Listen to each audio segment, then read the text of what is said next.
kriteria pengajar itu menjadi role model. Role model itu bukan sekedar kata yang simple ya. Buat saya role model itu kata yang berat banget. Karena apa? Karena di dalamnya ada kata konsistensi. Dan di dalam kata konsistensi itu nggak boleh lupa. Itu yang parah. Nggak boleh lupa dan harus memenuhi janji. Ingat, tadi, kepatuhan itu apa? Melaksanakan tanpa menunda. Mentaati aturan. Jangan sampai kita yang bikin peraturannya menunda hingga jadi lupa. Atau kita tidak mentaati peraturan. Semisal, paling sering nih, anak itu udah nangis, tantrum, guling-guling, karena kita lagi pusing, karena kita lagi kedatangan tamu, karena kita lagi buru-buru, akhirnya ngasih apa yang anak itu tantrumkan. Akhirnya kita tidak mentaati peraturan. Dan anak ini belajar dari situ. Ketika dia udah belajar dari situ, ya sudah, kita tidak lagi menjadi role model yang tepat untuk anak. Kemudian kita harus mengarahkan, kita mampu mengarahkan anak ini supaya ada pengkondisian terhadap kepatuhan yang kita inginkan. Untuk mampu mengarahkan, kita mampu atau mengenali target yang kita mau. Misalnya kita mau anak ini duduk belajar selama 15 menit. Kita mampu mengarahkannya dia.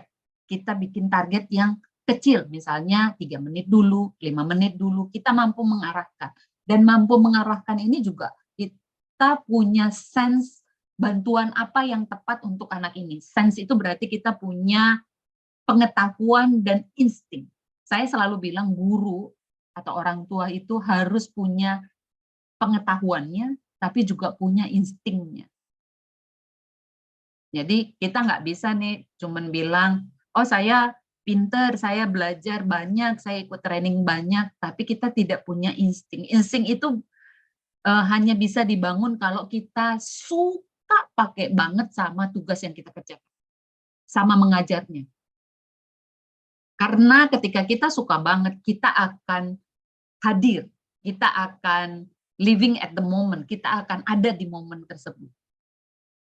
Karena kita akan lihat, oh dari gerakan matanya aja, rautan keningnya aja, cuman ngegeser dikit aja, kita udah langsung instinctly bilang, oh ini anak kenapa-napa.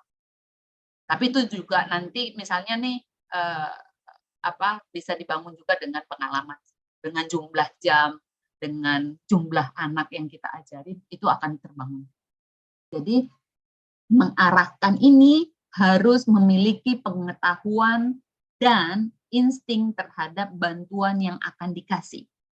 Kemudian mengajar, mengetahui bahwa si program yang akan diajarkan itu punya tahapannya.